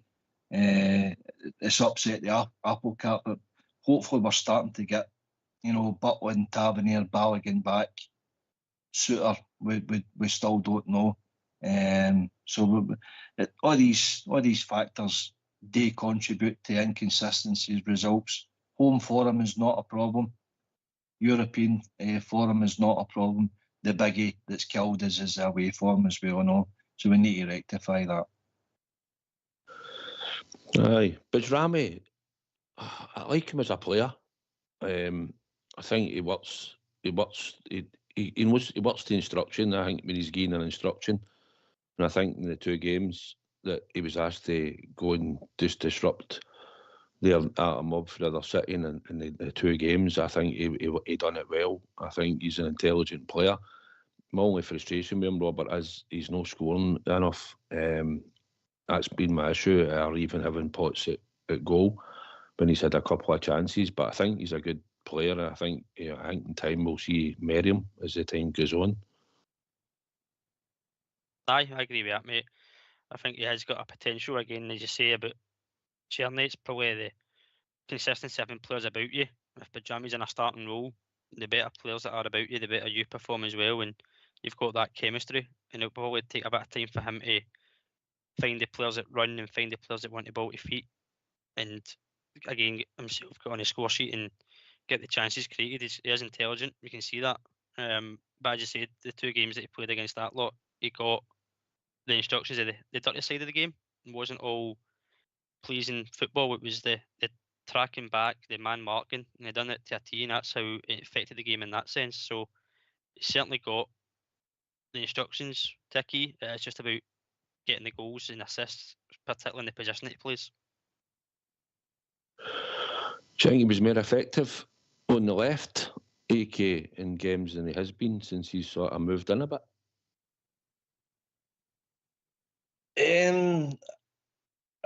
You on about like say with Tavernier no been there and Yilmaz in behind him, because Ox and I spoke about that. Good point, me Ox, that we don't offer the same width because Yilmaz's been left footed. He's also coming inside to the space where Tierney's trying to run into. So I think it does affect his game. In the absence of Tavernier no been there for the few games, obviously he's back now, but it might have been more beneficial for Tierney to actually be on the left wing, and engage the width that way. But that, having said that, that might actually affected Jefty there. So but it was a hard one for the gaffer to work out. But now Tavernier's back here, it gauges that overlap and run that we're looking for. It was a hard one for me to work out there. You started explaining that, considering I was asking you about Bajrami. But anyway. Oh, sorry, mate. I did say play out the left. Had he been more effective in games than he had been since he sort of moved into the middle of the park? But no, you're right in what you said as well regarding Yilmaz. But I thought, since you mentioned him there, I thought Yilmaz did a lot of running off the ball on Wednesday night. It created space this time for Tierney, AK, than he did like in the previous sort of game or two that he'd played. He sort of taken up a bit of space, but I thought he made a lot of good runs. It helped Tierney on Wednesday night, if I'm honest. Ridwan. Aye, Bidwani, come on, and was very lively, very alert, very direct. There was a few times he was right in goal. So aye, listen, he's probably come into the club expecting to get his number 10 role, and how he's not getting it. Obviously because Hadji's in there and Hadji's contributing, so they're all like competing with each other for to get their more comfortable role. So it's up to the gaffer. It's another quandary. But no, if he's on there and doing that, good, because then that should be setting up Igamani for more goals in. Aye, I think if Bezrami gets a wee bit more form, can maybe get on the score sheet a bit more and more assists. I think that's what I'm looking for, to impact the game more a wee bit. It's good that you're doing a role when you're asked to do a shutting down role or whatever, but I want him to try and get a wee bit more involved, because I believe he's got it, and I think we've got the forward-thinking players. Like you say, you've got Hadji, Denis Law, Ignaman, Cherny. So I'd like to think that between them, they're all sort of getting game time. That it's good link-up playing. We've seen some good goals that were scored with them on the park. I thought Diamonde, Robert, although he gets the third goal, but I thought his work rate and his running off the ball, he creates space on Wednesday night, was really good. I thought he showed a lot of energy without being absolutely brilliant. I know he had that wee slip when the boy hit Clarkson hit the shot. It was a great save for Kelly. It was good thinking for the Aberdeen player. Let's not be kidded, and I seen him off his line, but I thought Diamonde on Wednesday night showed bags of energy about the park and chased down and harried a lot. He did, mate. I agree with you on that. It wasn't really under too much pressure, really, let's be honest, because the way Aberdeen set up, it wasn't kind of pressured into having to pass the ball quicker, move it about a lot, but they seem to just cover a lot of ground, which you've seen him do at times as well. We do know that sometimes he can go missing in games, or he does this wee turn on the ball, but he looked a bit more efficient and effective on Wednesday night, whether that was just because he had the freedom to do it, and it was a bit more of a free role in terms of no high press from Aberdeen or no kind of 2-on-1 situations. He just seemed to be a lot more calmer on the ball as well and get forward. But he's a player that I still don't know his best position. If I'm being honest, Southside, I know he can play wide left, he can play in a 10, he can play as an 8. I think we're trying to find out still where he fits in and who he fits in with. I mean, he was out the squad when it was Barron and Raskin, and they looked to be the two that went forward. He came back in. Him and Raskin have been playing well together. Is that the combination going forward? In this formation, it certainly appears to be, because Barron's sitting on the bench. But I think that's because of how good Raskin's playing as well. That's probably another player who was out with an injury. He's came back. He's been able to stay fit, injury-free. He's been given the captain's armband, so an extra role while Tav was out. And he's a player that I think helps Diamonde, especially in that midfield. But I think there's a lot more to come from Diamonde. And again, I think it comes with better players around him that you'll see his true potential. But he has got the bags of energy. He will run all day for you. That was the one thing we said we needed in the team. We all said it for long enough on here. We needed legs into the team. And he certainly gives you that. I just thought he'd a better game. Been disappointed him in league games, AK. But I thought on Wednesday night he bundles energy, and I'm disappointed he's going to be suspended on Thursday, because I think we would have needed somebody like him in there with energy and that to get about the park. But it is what it is. And we'll see about the manager picks on the Thursday night. But I think Raskin's been a big difference since he's come back fit as well. His passing wasn't always great the first time we seen him, but he certainly gets stuck in for you and always was trying to go on the ball.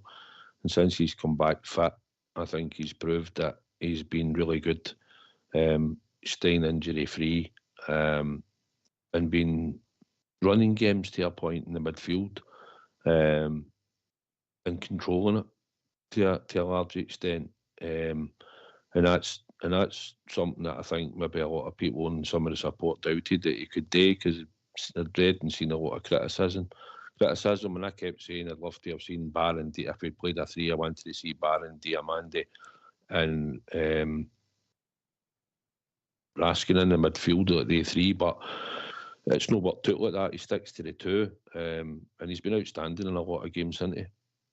He has, mate. I think he's really taken the leadership on his shoulders. You know, he's accepted it, he's embraced it. Obviously, Tavernier been out the equation. We needed a on-field captain, and Raskin has more than filled that role. He's a governor in our midfield there now.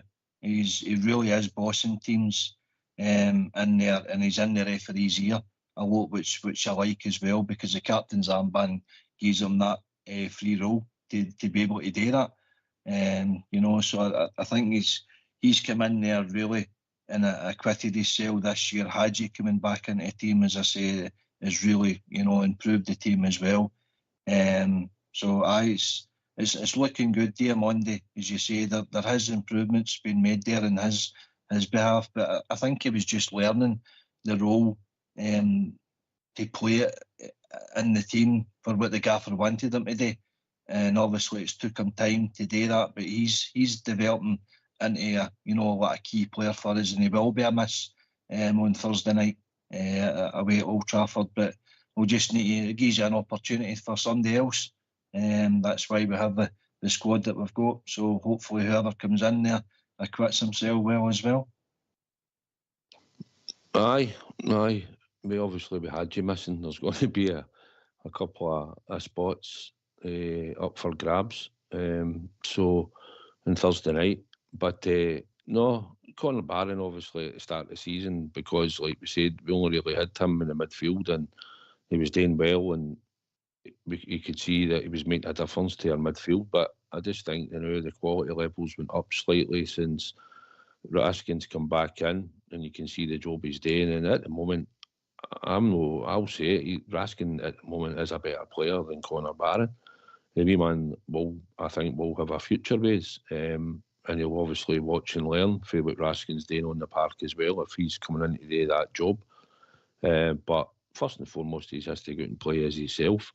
But he's been a wee bit unlucky, but at the moment, I think he will have a future going forward. I'm glad we've signed him, because at some point Hadji will move on. At some point there'll be other spaces in the midfield. Somebody might come in for a bid for Raskin in the summer. It might be a decent, really good bid that we can't turn down, and it might be one we have to sell. So there will be opportunities for him to grow and become a good player. I think he's good tackling. I think his passing's not too bad.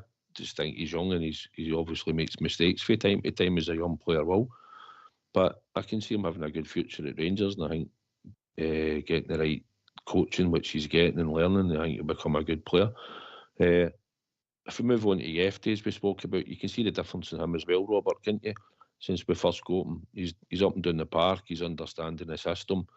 He doesn't seem to be too worried when players are coming on to him. He seems to be able to cut inside, and the pace he showed against Aberdeen late in the game, when he made that burst down the park in the left back position, he left that player for dead. He was off, wasn't he? He still had plenty of energy late on against Aberdeen in the game. So I think you can see his fitness levels are really good, and he looks like he's enjoying himself out there at the moment playing with us.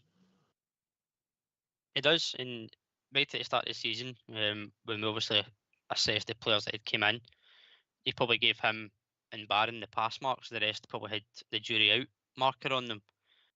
And since then, he's kicked on. He's always been available. I don't recall him ever being injured so far. And he's certainly a different option to what we've had previously at left back, in terms of mostly previously Barisic and then Yilmaz.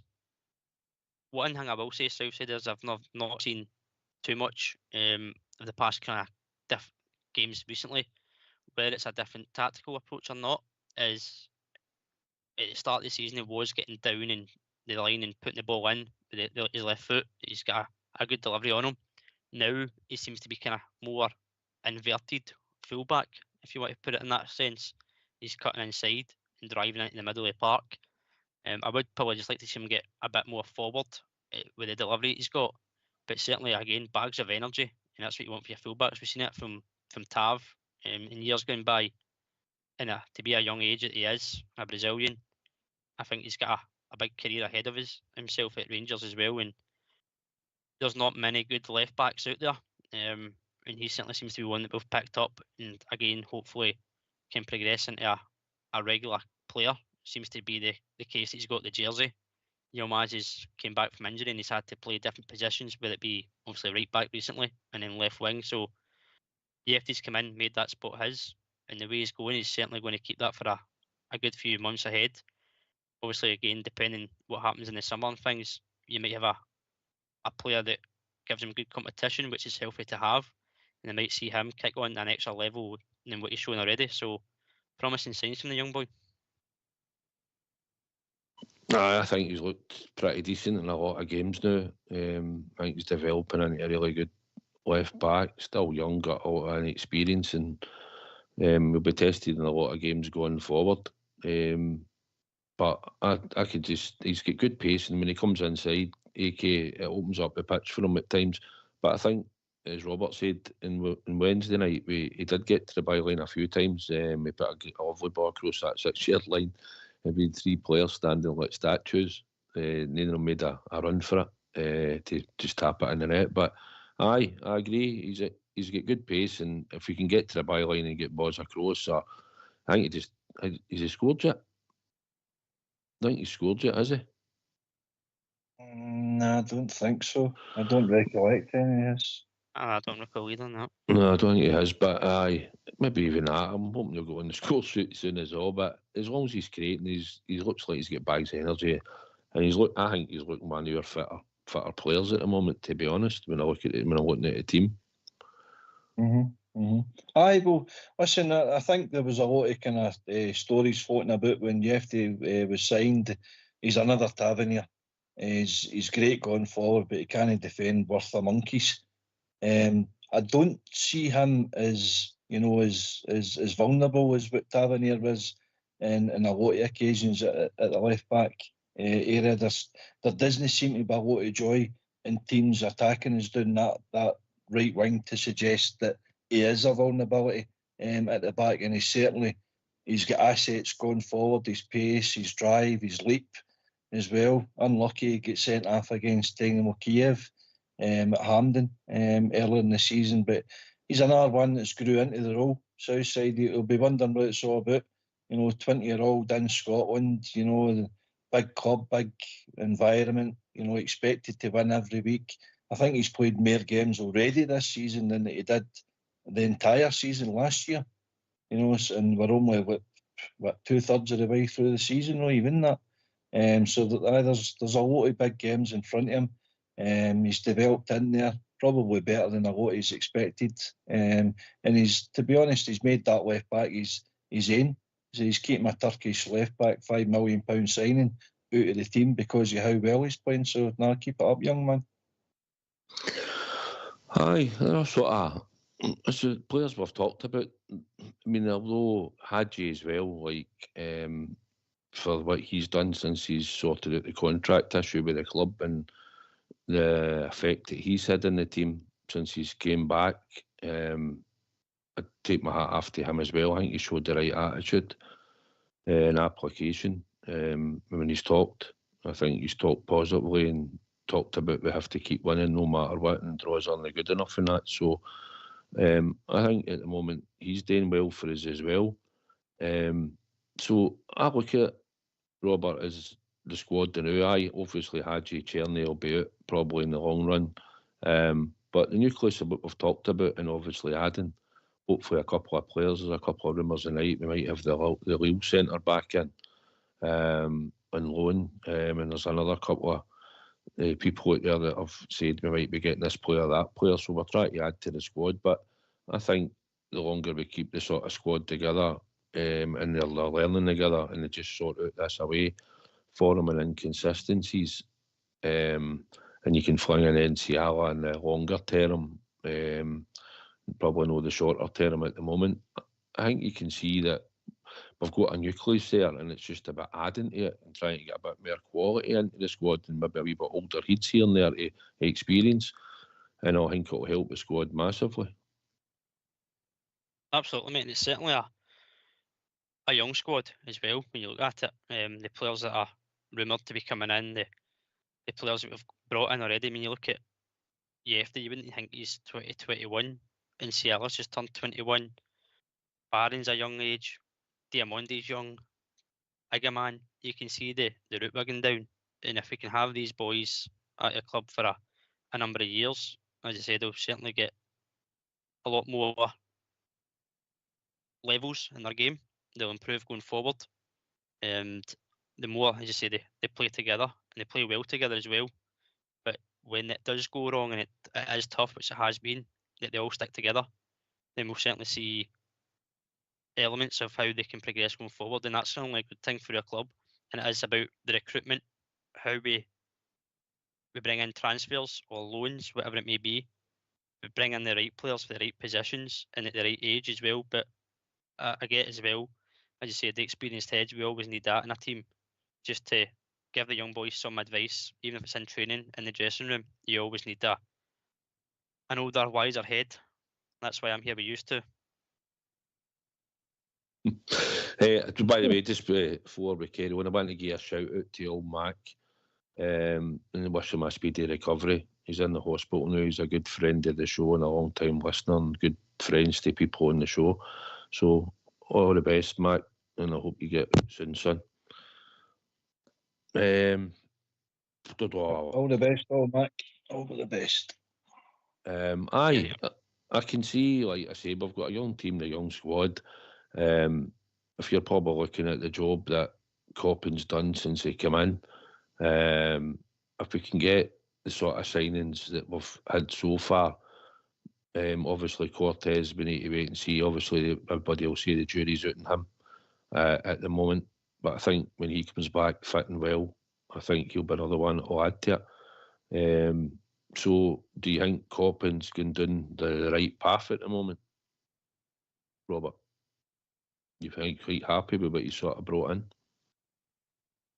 I think time will tell with all the players on an individual basis, and obviously as a team, it'll show more when you are successful, when you're lifting trophies and cups. But if we look at the player trading model that has been mentioned for a few years, buying these players young, having them at the club, playing well, progressing well, financially at the end of it, there's a goal there for the business side of it to bring in money for these players. I mean, Clement said himself, again, man, if we waited until this summer, we would have been out the market for him. We've brought him in. He's been an absolute breath of fresh air. He's went from third choice striker to first choice. So you've got to have faith in that they can get it right. But again, for me, it comes down to the player's attitude. Again, man is showing that he's got the attitude, he's got the ability. Yes, he's still raw, but for what he's showing just now, you've got to say that he's taking it in his stride, and that's a pass mark. Same with Yefty. So time will tell over the course, Southside, but you've got to kind of trust that they do their homework on these players, they bring in the right players. And I don't think Coppin, the board that's come in, the chairman, the CEO, I don't think they want to make mistakes of years gone by of just bringing players in and having a big squad. It's about having the suitable and appropriate level of squad, but also the qualities there as well, and the depth. But time will tell. But so far, there's certain players there that you'll say, yes, it's a pass mark for the job he's done. AK, I never actually forgot about Robin, but I didn't forget about him. Obviously, Robin Propper's come in as well. I did say I thought when he first came in, I don't know whether he'll see 4 years out his contract because of his age. Because I did think we had the NCL in the background, and maybe a year or two, a year and a half down the line, I thought he might be ready to come in. And he might be a player that might move on because of his age. I thought we might go for younger. 2 centre-backs in time. It was just maybe a stopgap signing. But listen, I think he's had some good games as well. I think he's settled down. And he said, a lot of people don't mention when he's had a good game, because sometimes when he's had a good game, I said that when we were talking before, Raskin had an outstanding game that day. Everybody was talking about it. Yefty had a good game that day. Maybe some other player had stood out, but he'd actually played well in the game, but didn't actually get a mention. Nobody really spoke about it. Most people highlight it when he's had a bad game, you know. I know, I get that, but that's just their support though. They seem to make their mind up in players pretty quickly, and if they don't come back for it, then that kind of tag kind of sticks with them. Obviously, we've been rang on many occasions. There were people writing off the Andy Gorham and Mark Gately, guys of that ilk, but obviously they settled into be pretty decent acquisitions. I'm not saying Proper's anywhere near that sort of level, but I think it's just that where we were as a club. It's previous mismanagement for the previous regime. I've spoken about it many times on here. The Ross Wilson, Stuart Robertson, they were very influential in the recruitment that we had under Gerrard, under Gio, and then obviously Beale has his own freelance today and see what he wants.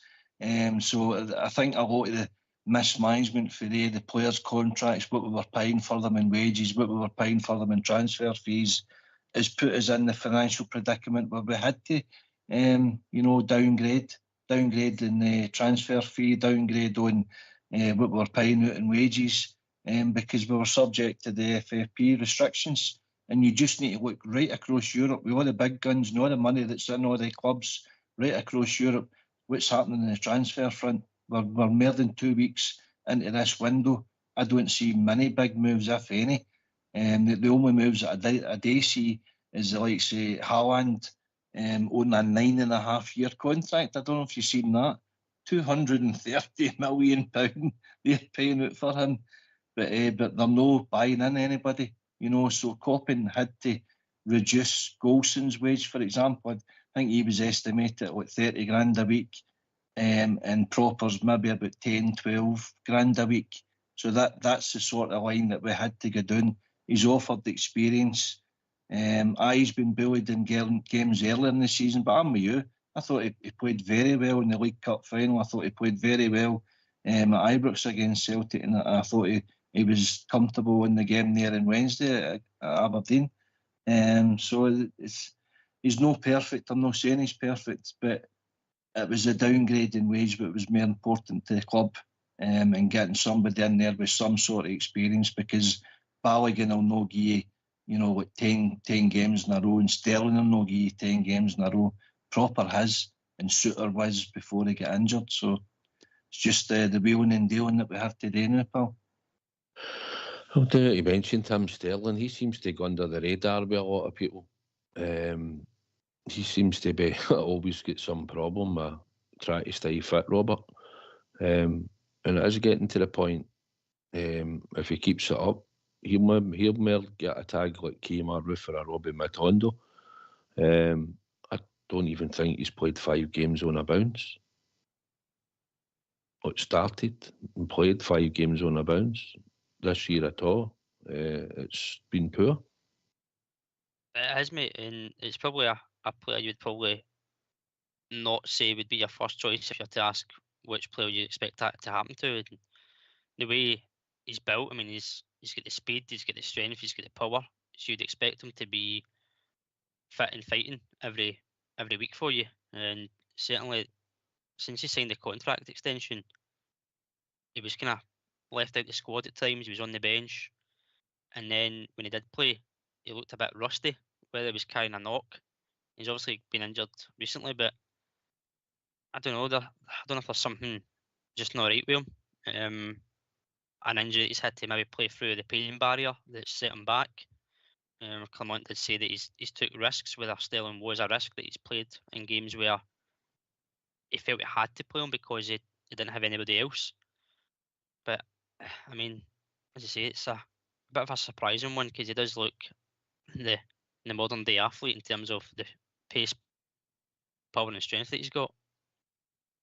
Hopefully he does come back soon though from the injury and gets fit again and can add to the squad. Aye, because like we said, we've talked about Ridvan, and as many times as he's played, when we paid money for him and brought him, and Sterling came, and I thought, well, eventually in time he'll be a right back. But AK, it concerns me the fact that he keeps picking up injuries. Now, it could have been something really bad at Hibs. I mean, I think somebody landed on top of him, and think Clement said he got a kick in the foot. He did hobble off, don't get me wrong, I seen him get off, but you're just like, how many weeks now do we need to wait till you're coming back, you know? We seem to have a lot of that, whether it's sports science, whether it's the player themselves, or whether there's underlying issues that we don't know about, but they're no good to sitting in the treatment table and not available for selection. I think that's where the frustration comes in with the gaffer, that he's not able to field a solid, settled defence, and he's got to chop and change. I mean, he's been accused, and previously he chops and changes the team too much.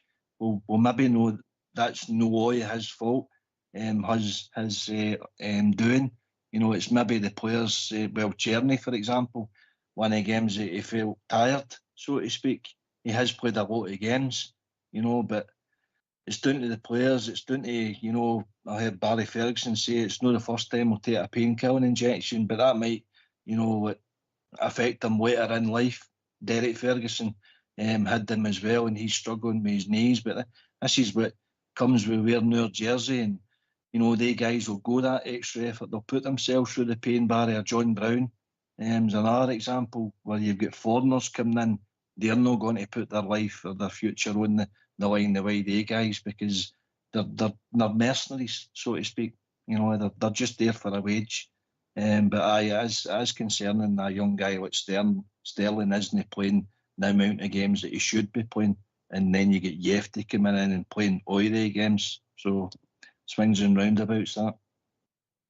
Well, obviously back in the day, football's changed the money and what players were getting paid, and there were different people back then played football and were willing to go out and play for the jersey. That's all changed now. Players come in, they're on you see when you walk in up there, walking heavy, the facilities they're getting for when they used to go and train in the Albion car park and stuff like that. Everything's changed, and people come in. It's hard to believe there's players out there that play in the Premier League and some of them don't even like football at all. They just play it because they're talented, but they don't really care. And that's just a sad fact nowadays. That it's a hard one to believe, but it's a fact, because a few managers down England have said it, and some players have come out and admitted it, Robert. Aye, they have. I mind Benoit Assoy-Cotto from Spurs. He came out a few years ago and said that he didn't like football, but he was good at it and get paid a lot of money, so he just kept doing it.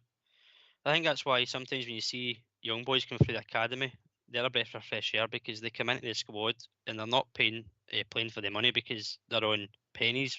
They're playing it because they want to be playing football, and certainly at the club they're at, Rangers, if they're a supporter, it's a boyhood dream to go and do it. And that's why maybe you see a bit of energy and a bit of commitment and desire for them to go and do well, because they're not money driven. They're driven to succeed as a footballer, first and foremost. Then when they get the money, sometimes the heads get turned, as we all know.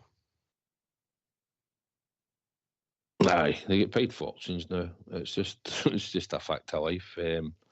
Can be a short career, as people say, or you can get a bit of longevity out of it as a player.